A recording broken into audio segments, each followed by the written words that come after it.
Ladies and gentlemen, Mr. Ball Knowledge himself is back and ready to talk about day 5. I tried to do this earlier. I was kind of interrupted, so I'm doing it at halftime with the Argentina and Algeria game.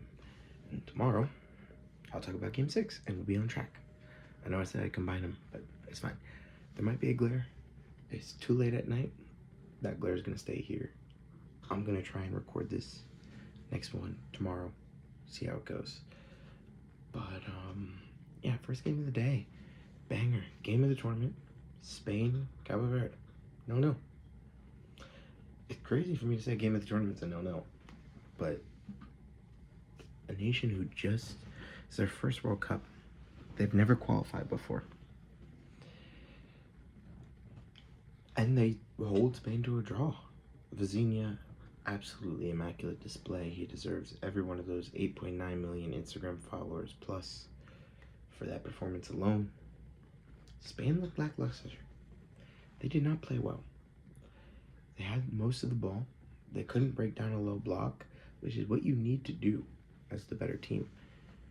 And, I mean, a point is still better than none, but my word, they looked like nothing without Lamine Yamal. And he came back in the last 30 minutes, recovering from injury. He played well. He created a big chance, I think. Him and Olmo, I think, were really good. On the other hand, Oyarzabal went missing. Ferran Torres is not a striker. He's not good. And I think they'll bounce back from this, but it is a good warning sign to show you that no team will just roll over and let you have it. They have their setup and you have yours, and it's up to you to be better. And it was great to see that. It's great to see Cabo Verde sit and defend and have the passion and the determination and strength to go pick up their first World Cup point. Undefeated nation in the World Cup. The next game was Belgium and Egypt. And Belgium, I'm going to say the same thing as I said against Spain. They were kind of lackluster. A lot of what they were doing just wasn't working. De Bruyne didn't play fantastically. Doku didn't play fantastically. Some people think that Courtois could have done better on the save. At the end of the day, Egypt played well, defended well, started really strong, scored a goal. Looked like they could have scored more in the first half. That Lukaku substitution kind of changed everything. Belgium had more of the front foot in the second half, but oh boy, you get towards the end of that game and Lukaku, he forced the own goal. His presence, having a real proper number 9 who you can whip crosses into, play that dynamic number 9 like Lukaku. He's not really good at club level, but for the national level, he is elite for Belgium. He always shows up for Belgium, and he always provides a threat. And it was good to see him, influence the game. But yeah, this is the part where we talk about Europe. Keep in mind, we're talking about day 5 here. So from this point, Belgium, Spain, Netherlands, Sweden, Germany, Scotland, Bosnia and Herzegovina, Czechia, Switzerland, and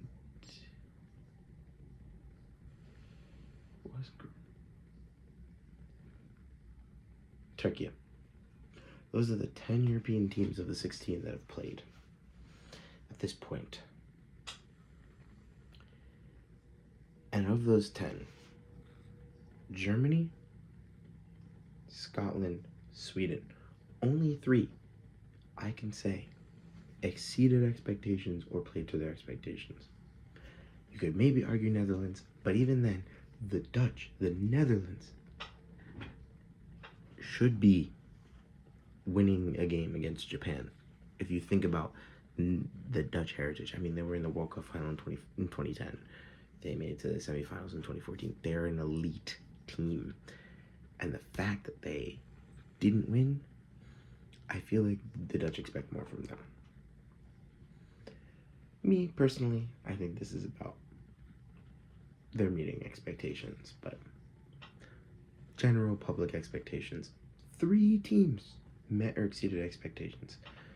And it's really 2, because Scotland could have drawn that game, and maybe even should have against Haiti. But, I'm going to give them the benefit of the doubt. They've really showed up this World Cup in terms of vibes and atmosphere.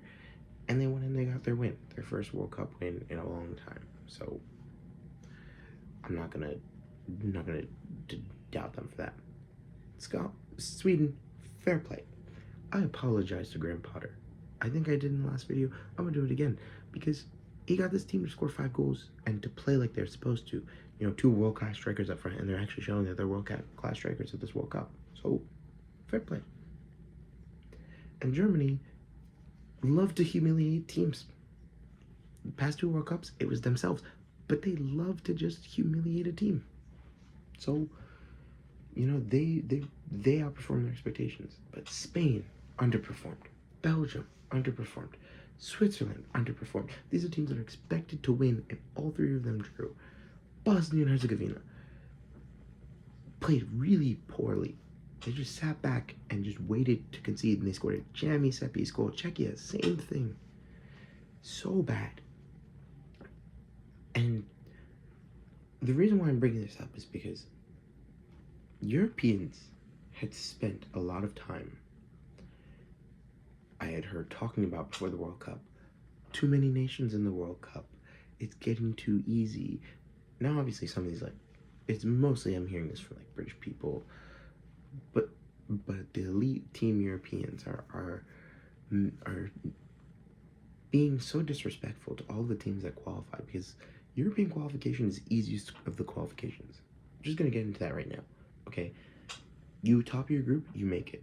You come second in your group, you only have 2 more games, and if you win both of them, you make the World Cup. You don't even have to come second in your group. You could come dead last like Sweden did and still qualify for the World Cup. They didn't win a single game in World Cup qualifying until the knockout section. That's not quality.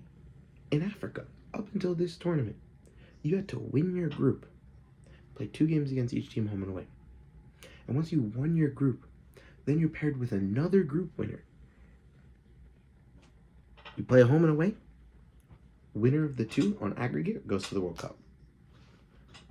That's ridiculous. It is good that they expanded because there needed to be more teams because it's harder to qualify in other nations. And it's so easy. I know I'm bringing up European qualification now versus European qualification before. But part of the reason why it's so embarrassing that Italy didn't make the World Cup and it's less embarrassing that Nigeria didn't make the World Cup is because Italy had chance after chance. They had their group stage and they didn't top their group. Then they had the knockout stages and they lost at the final hurdle, and they've done this before. With Nigeria, yes, they had a second chance, but not really. And to be fair, the team they lost to, DR Congo, ended up making it all the way to the World Cup. But there was 3 sets of hurdles that they needed to cross it because they failed the first one. It was...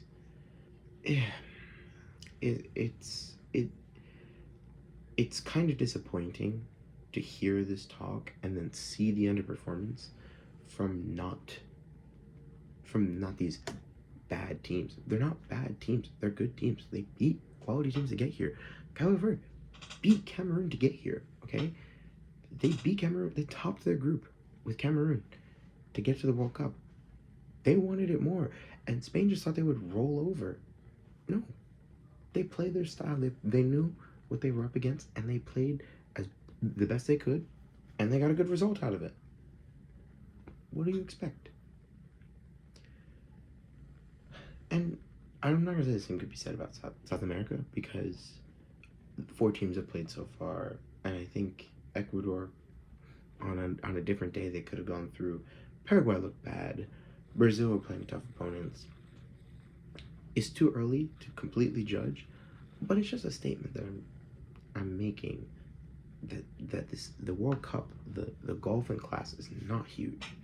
These are 48 of the world's best teams. Almost the 48 best teams in the world. So they all deserve to be here. Now, next game. Saudi Arabia, Uruguay. It was a good game. It was. You know, it was entertaining.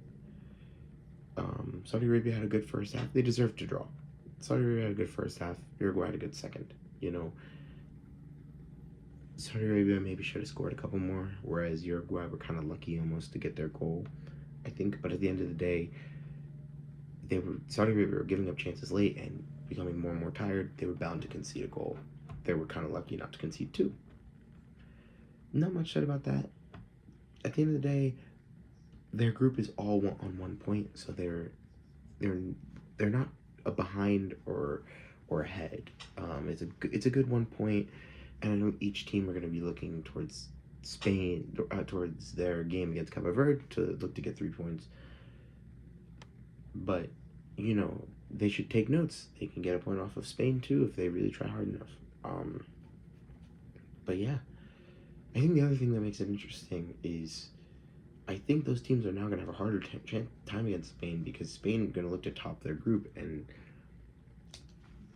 they didn't win their first game, so they have to win two. You more or less have to win two to top your group.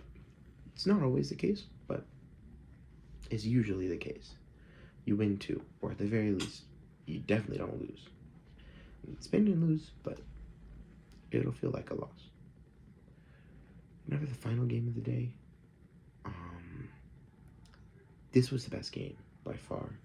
New Zealand and Iran. Great play. Great. I without trying to get political, I think it's very nice to see Iran, you know, after all they've dealt with and what they're currently dealing with the U.S., you know, come in and get a point and show determination and fight to come back from being a goal down twice.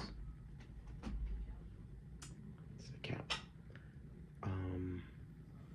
And New Zealand, you know, their first World Cup in a while. And, you know, with more spots, they were able to qualify as clearly the best team in Oceania. They deserved a spot. They're always so close. And they got it. And they proved why they should be here. They're not going to roll over. They're a tough team to play. They played some fluid ball at times. It was very entertaining to watch, very fun to watch. Scored some good goals. Chris Wood is a great striker. Great hold-up play for Elisha Just, who, you know, if he continues to play this well, could be seeing a big move over summer, maybe, you know. But yeah, I think that was a very entertaining game. Neither team were sitting all the way back. Both teams were looking to attack. It was very open, very fluid play, very in different segments, and good goals all around, good quality. So I think it's the most fun game of the day, and I am really excited for games like that. Like tonight, I'm really excited for like Austria, Jordan, teams that each of them think they can get the better of the other one, so they're going to play open, they're going to play back to front. Same with Ivory Coast, Ecuador. It was only 1-0, but both teams were attacking. We're leaving it all out there and attack, you know. I attack, you attack, I attack. It wasn't a basketball game, but it was a nice open game, nice fun game. So yeah. Well, anyways, that was the recap for Game 5, and I'm excited to talk to you guys tomorrow about Game 6, probably Day 6, probably in the morning. Some good games that are happening, so be on the lookout for that, and like and subscribe, and catch you next time.